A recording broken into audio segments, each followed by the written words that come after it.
And this section is probably the hardest part of this list. We're out of the shit now, but we're not in the good stuff really yet. So what you're going to hear me say a lot in this part of the list is, it's okay.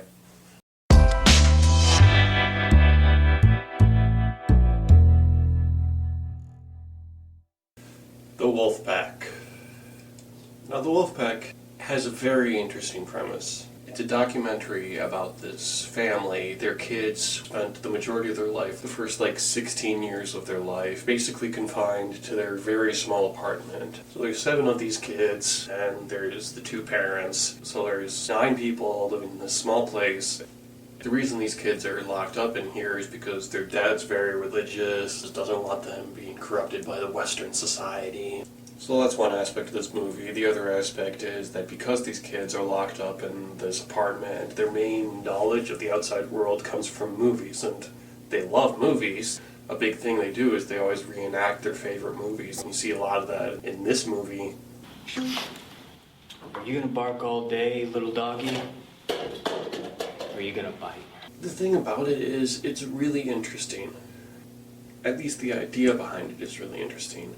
I do think it's still sort of worth seeing just because I think these kids have an interesting story that's worth hearing. It's worth seeing as a story of these real kids, but it's not worth seeing as a movie. The movie itself just isn't particularly well made. I mean, the director, I'm sure she's a nice lady. She met these kids, she heard their story, she wanted to make this movie. That's great, good for her. I don't think she's a very talented director.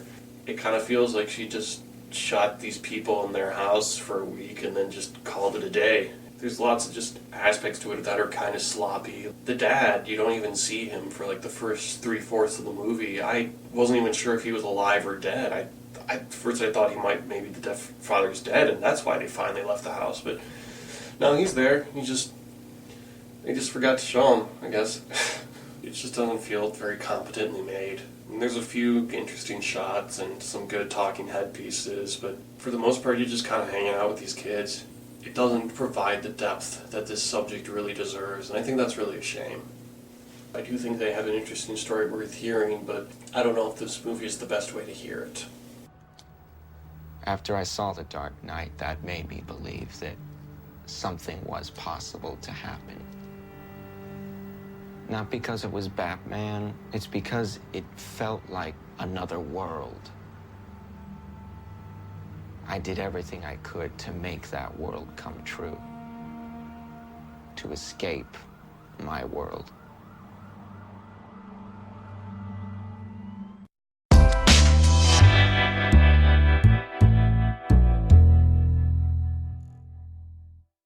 The Green Inferno. I was really interested to see this movie. I was actually really kind of looking forward to it because it's part of that trend of those grindhouse-inspired movies.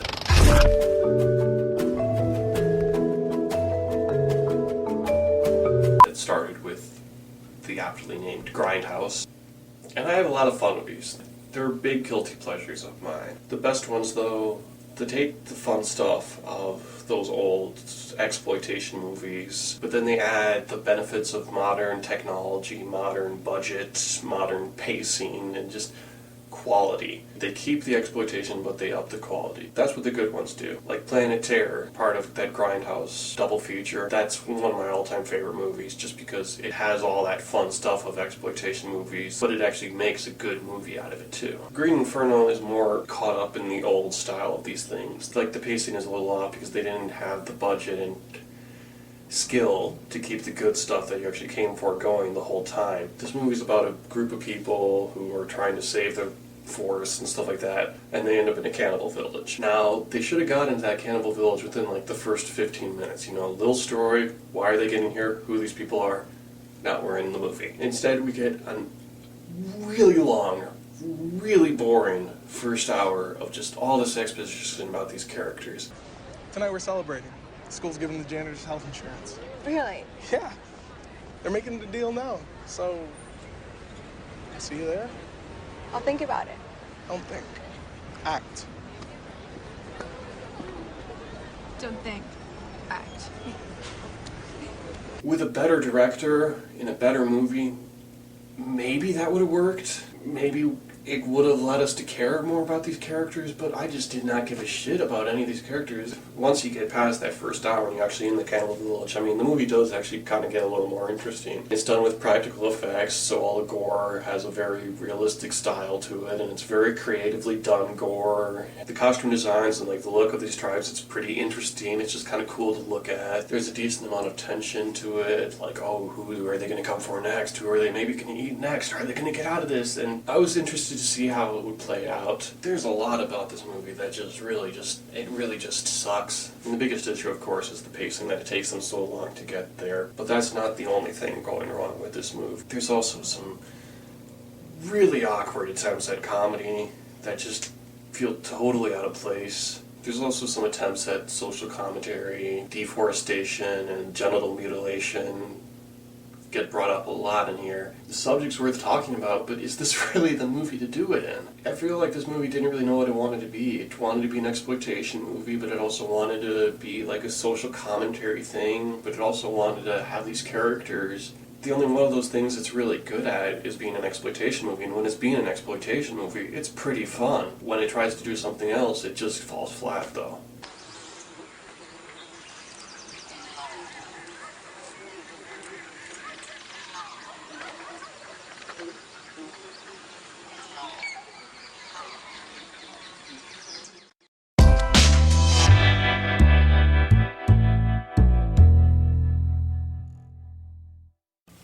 Batman Unlimited Monster Mayhem.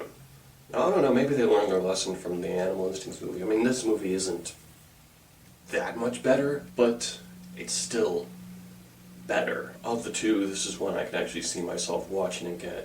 Part of that reason is, well, first of all, it actually has some better villains in it. It actually has the Joker in this. It's being voiced by Troy Baker, who's done basically just a Mark Hamill impression for all his Joker tenure, but it works. It's good enough. I don't really like the design of the Joker, but it's nice to see that the Joker's here anyway. But I also wanted to extend a big thank you to Me! Howdy, Gotham City! Miss me? But the other big thing this movie has over Animal Instincts is that it knows that it's goofy. It's like, okay, we know what we are now, we found our footing, and we're going to be silly as shit. There's a scene in this movie where Batman is riding on a robotic T-Rex and shooting lasers at an army of Joker clones.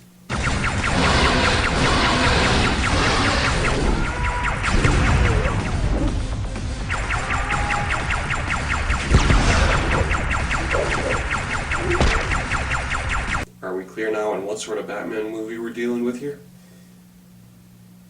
I think that scene alone will pretty much tell you whether or not you like this movie. Me, I like any version of Batman. I like the super dark, gritty Frank Miller Batman, and I like the goofy, fun Adam West Batman. This is definitely more in the Adam West variety of Batman. It's fun enough. If you never see this movie, you're not going to be missing anything, really, but if you see it and you're open-minded about your Batman, you'll have a fun enough time. Oh, Grundy, I could kiss you, you big galoot. In fact, I will. Mwah!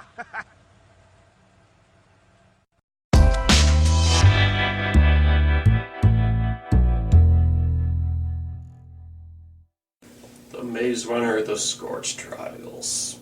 Now, the first Maze Runner, overall, I really enjoyed. It wasn't a great movie or anything, but I had fun with it, you know? I kind of like these weird sort of survival trap movies. It was kind of a kid's version of, like, the Cube movies. Does anybody remember how they got here? Why would they throw innocent people in here? Are we being punished? There's a way in here, so there's gotta be a way out. Do you think they'd go to all the trouble to build this thing if we could just walk out? It's us.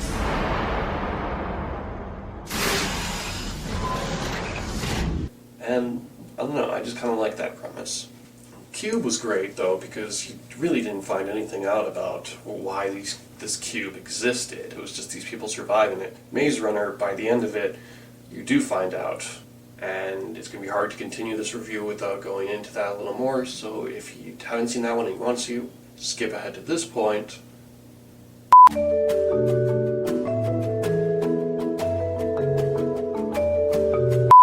Okay, so they get out of the maze. They find out that it's all part of this test. The world's turned to shit. They need to test these kids, and the best way to do that is in these mazes, I guess. And when I saw that explanation, it was like, fine, I'll accept it. That's a little weird, but you better explain it in the next one, guys. Well, the next one's here, and do they explain it? Not really. No. This world really just doesn't make any sense to me. Why do they need to test these kids? Why is a maze the best way to do it? I didn't get it. This corporation, Wicked, I mean, obviously they're bad. They're called fucking Wicked. It's wicked! It's still wicked. It's always been wicked. Weird umbrella corporation-like entity that makes even less sense. And the other big problem with the movie is just as a movie, its pacing is just so standard. They're running to a place, they get to that place, they talk for a little while, they run again, they get to another place, rinse and repeat. Complete circle. And I know that's a lot of the standard formula for a lot of movies, but you could try to hide it a little better. Having gotten all that out of the way, I will say there are things in this movie that I did like, enough for I to give it a very mild recommendation. I don't regret seeing it. It's not as good as the first one. It's okay. When they inevitably make a sequel to this one, yeah, I'm probably going to see that one too. The characters, a lot of them are pretty basic, but they work. The actors do a good enough job. They have some development. The other thing is that even though this is your standard post-apocalyptic world, it still looks good. I mean, it's still very much your Hunger Games meets I Am Legend meets Resident Evil type vision, but you know what? I love the look of those things. I'll keep seeing them. And also, there are some fun chase sequences in here, even though there are a few points that are pretty blatantly ripped from other movies.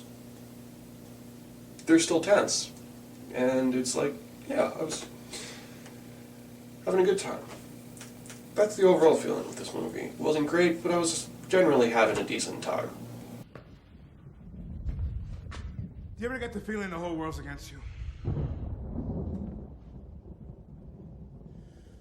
3 questions. Where did you come from? Where are you going? How can I profit?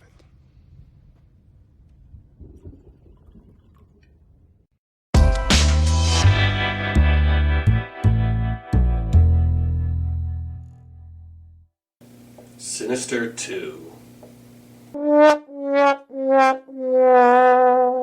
Hear me out. Look, I'm not going to say that this is a great movie, and it's not nearly as good as the first Sinister. The first Sinister is one of the best horror movies to come out in the last, decade. Maybe more. But this movie, as far as horror sequels go, I liked it. I didn't love it, but yeah, I liked it. I mean, the movie does have a lot of problems. They try to explain things, but each time they explain things, it kind of raises more questions. The ending feels really pretty sloppy. They have the return of the Super 8 tapes, which in the original there was kind of felt like an organic reason why they were there. They also had a simplicity to them that made them scarier. Here, they're kind of forced in, and they really pump up the gore. They're creative death sequences, but they're so overdone. It's also the fact that a lot of the mystery of the first movie is gone. Like the first movie, again, spoiler alert, you know what to do here.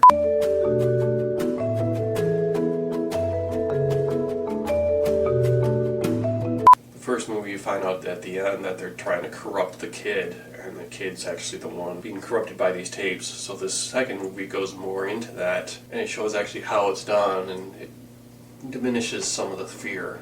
With all that said, it's still an entertaining movie for me. A lot of that stuff is going to ruin it for people. Maybe I'm just a little more forgiving. I don't know. I guess I just like this world. I like this mythology, and I like that they expanded on the mythology of the Sinister world and of this deity, Bagul. There were enough points in here that did make me jump in my seat. Not as many as the first movie, and there wasn't that overall sense of terror that the first movie gave through the runtime, but there were some good scares here and there. And I also just like the trope of killer children. I don't know why. I really don't know why. But that trope, just for whatever reason, is kind of It's a little bit of a guilty pleasure of mine, I guess. I will watch even the worst of the Children of the Corn films just because I like that trope. I also like that it was a continuation of the story. There's rehash elements in it. Generally speaking, this is the next chapter. I like the return of Officer So-and-so. I think he's a fun character, and I liked how he had very genuine reactions to the scary shit that was happening around him. It's the kids. He gets the kids. It's the kids. He gets the kids. It's the kids. He gets the kids. Okay, you should probably destroy that thing. Like soon. Yeah, I really should. Well, yeah, generally speaking, I liked the movie. I'm not going to call it a great movie, but glad I saw it.